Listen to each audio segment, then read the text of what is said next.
కార్యక్రమాల్లో సహకారం కూడా అందిస్తున్నారు.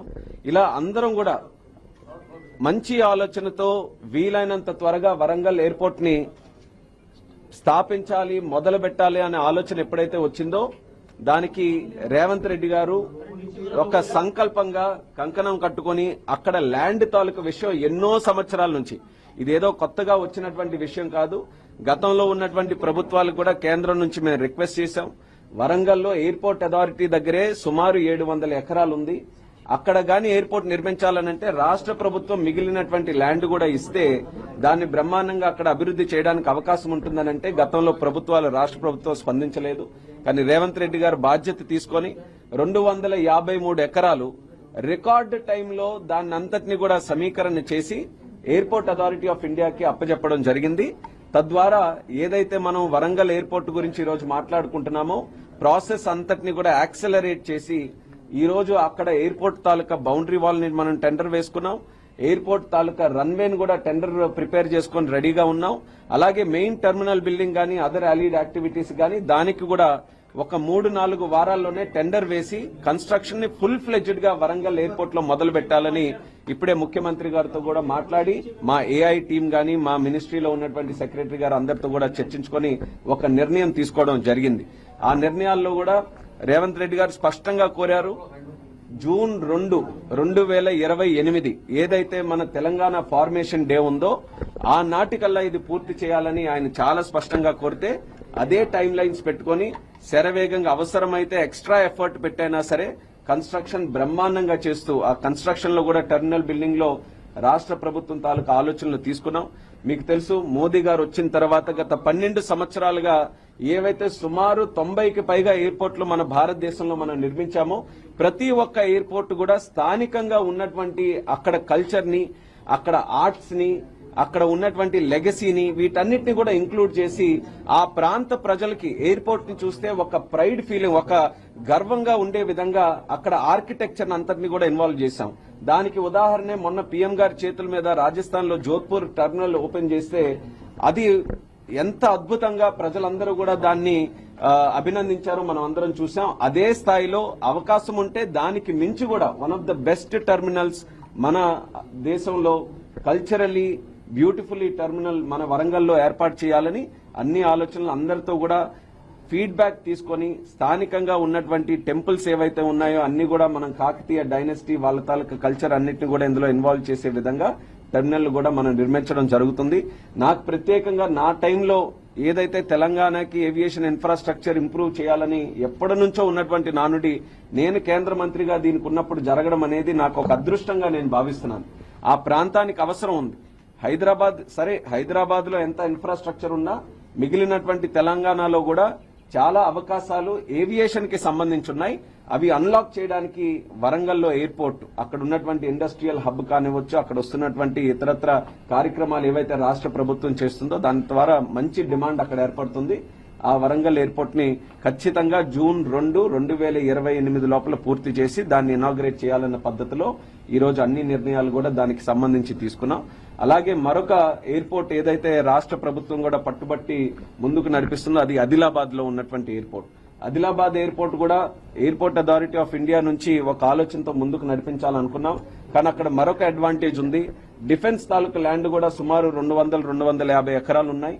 డిఫెన్స్ ను కూడా ఇన్వాల్వ్ చేసి ఆ ఎయిర్పోర్ట్ నిర్మించాలని రాజ్నాథ్ సింగ్ గారితో ప్రత్యేకమైనటువంటి ఒక కార్యక్రమం పెట్టాం. ఆ రోజు కిషన్ రెడ్డి గారు కూడా అందులో ఇన్వాల్వ్ అయ్యి అది ఖచ్చితంగా దాన్ని ముందుకు నడిపించాలని ఆయన కూడా సలహాలు ఇవ్వడం జరిగింది. రాజ్నాథ్ సింగ్ గారు కూడా ఒప్పుకొని వాళ్ళ డిఫెన్స్ వాళ్ళందరితో కూడా మాట్లాడితే చాలా ఇంట్రెస్టెడ్ గా అక్కడ డిఫెన్స్ ఇన్ఫ్రాస్ట్రక్చర్ ని ముందుకు నడిపించాలని వాళ్ళు కూడా ఒక ప్రపోజల్ ఇచ్చారు. దానికి సంబంధించి సుమారు 1500 ఎకరాలు కావాలనంటే దానికి కూడా రాష్ట్ర ప్రభుత్వం చాలా సుముఖంగా ఉంది.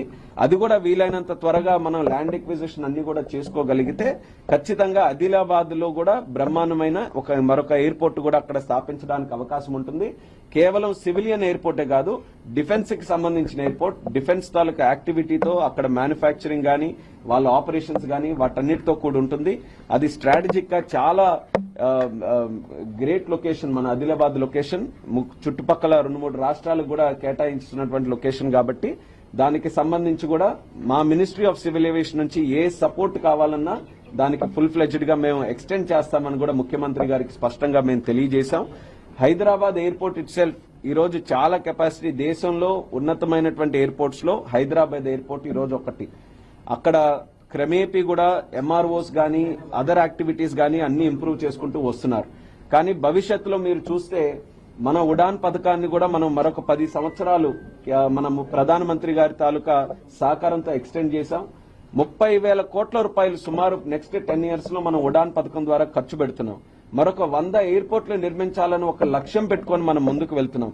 అంటే ఇవన్నీ కూడా అంటే 30,000 crores, 100 ఎయిర్పోర్ట్స్, 200 హెలిపోర్ట్స్ ఇవన్నీ కూడా చేస్తున్నామనంటే ఏవియేషన్ ఇన్ఫ్రాస్ట్రక్చర్ గానీ, ఎయిర్పోర్ట్స్ గానీ, ఎయిర్ ట్రావెల్ గానీ ఎంత ఎక్స్పోనెన్షియల్ గా భవిష్యత్తులో పెరగబోతుందో మనం అందరం కూడా గమనించాలి. ఈరోజు సింగపూర్ అని మాట్లాడతాం, దుబాయ్ అని మాట్లాడతాం, అబుదాబి, టర్కీ ఇవన్నీ కూడా ఈ రోజు పెద్ద పెద్ద ఎకానమీస్ గా ఈ రోజు పెరిగాయనంటే అక్కడ కోర్ అంతా కూడా ఒక్క ఎయిర్పోర్ట్, ఏవియేషన్ ఇన్ఫ్రాస్ట్రక్చర్. దీనివల్ల ఆ ఎకానమీస్ అన్ని కూడా మల్టీఫోల్డ్ గత 20-30 సంవత్సరాలుగా గ్రో అయ్యాయి. ఆ కెపాసిటీ, ఆ పొటెన్షియల్ ఈ రోజు భారతదేశంలో ఉంది. అది అన్లాక్ చేశారు మన నరేంద్ర మోదీ గారు. ఈ రోజు ఆ యొక్క కెపాసిటీ రాష్ట్రాలు కూడా రియలైజ్ అయ్యి మా ప్రాంతాల్లో మరిన్ని ఎయిర్పోర్ట్స్ చేయాలని ఈ రోజు వాళ్ళు కూడా చాలా ఫుల్ ఫ్లెడ్జ్డ్ గా ముందుకు వస్తున్నారు. దాన్ని అభినందిస్తున్నారు రాష్ట్రాలన్నీ కూడా. ఎందుకనంటే ఈ రోజు ఇండియా అచీవ్ చేసినటువంటి సక్సెస్ ఏవియేషన్ లో దాంట్లో ప్రధానమైన భాగం రాజ్యాల తాలూకుది ఉంది. వాళ్ళని సపోర్ట్ చేసుకుని స్టేట్స్ కూడా ముందుకొచ్చి ఇందులో పార్టిసిపేట్ చేశారు కాబట్టి చేశాం. భవిష్యత్తులో అదే తరహాలో చేసి ఇండియాని ఏవియేషన్ కి వరల్డ్ లోనే ఒక హబ్ గా క్రియేట్ చేయాలనేది మోదీ గారి తాలూకు ఆలోచన. దాన్ని సంపూర్ణంగా వికసిత్ భారత్ 2047 కప్పడాలలో మనం పూర్తి చేస్తాం. దాంట్లో స్టేట్స్ ఇదే రకంగా తెలంగాణ ఎంత ఫాస్ట్ గా ఈ రోజు రెస్పాండ్ అయ్యి ఈ యొక్క కార్యక్రమాల్లో పార్టిసిపేట్ చేస్తుందో అలాగే మిగిలిన కూడా స్టేట్స్ అన్ని కూడా చేస్తే ఇంకా శరవేగంగా మన లక్ష్యాలను చేరుకోవచ్చు. అలాంటి సహకారం అందిస్తున్నటువంటి రేవంత్ రెడ్డి గారికి మినిస్ట్రీ తరపున, కేంద్ర ప్రభుత్వం తరపున నా ధన్యవాదాలు తెలియజేసుకుంటున్నాను. ఎందుకనంటే మళ్ళీ చెప్పాలనంటే ఎయిర్పోర్ట్ తాలూకా ల్యాండ్ ఎక్విజిషన్ ఒక చరిత్రలాగా జరిగింది. అంత ఫాస్ట్ గా ఎప్పుడు కూడా మేము కూడా అనుకోలేదు అంత ఫాస్ట్ గా ఎవరైనా చేసేస్తారని. కానీ ఇచ్చిన మాట ప్రకారం ఒక్క ఎకరా కూడా తక్కువ లేకుండా అంతటిని కూడా పూర్తి చేసి మాకు అప్పచెప్పడం జరిగింది. ఇక మా బాధ్యతను కూడా సక్రమంగా నిర్వర్తించి వరంగల్ ప్రజలకి, మరి ముఖ్యంగా ఆ ప్రాంతంలో ఉన్నటువంటి వారందరికీ కూడా మళ్లీ హామీగా తెలియజేస్తున్నాం, one of the best airports ని వరంగల్లో నిర్మించడానికి రాష్ట్ర ప్రభుత్వం, కేంద్ర ప్రభుత్వం అందరం కూడా సమిష్టిగా కృషి చేస్తున్నాం.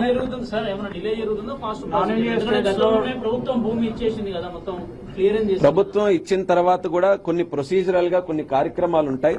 డిజైన్స్ మనం ఫైనలైజ్ చేసుకోవాలి. మీకు కూడా చెప్పాను డిజైన్ ఆస్పిరేషనల్ గా చేద్దాం. ఈ రోజు డిజైన్ కట్టాలంటే 4 స్టీల్ బిల్డింగ్ లా పెట్టి గ్లాస్ బిల్డింగ్ కూడా కట్టొచ్చు. కానీ రాష్ట్ర ప్రభుత్వం, కేంద్ర ప్రభుత్వం తాలూకు ఆలోచన అక్కడ ఉన్నటువంటి కల్చర్ ని మనం ప్రాపర్ గా చూపించే విధంగా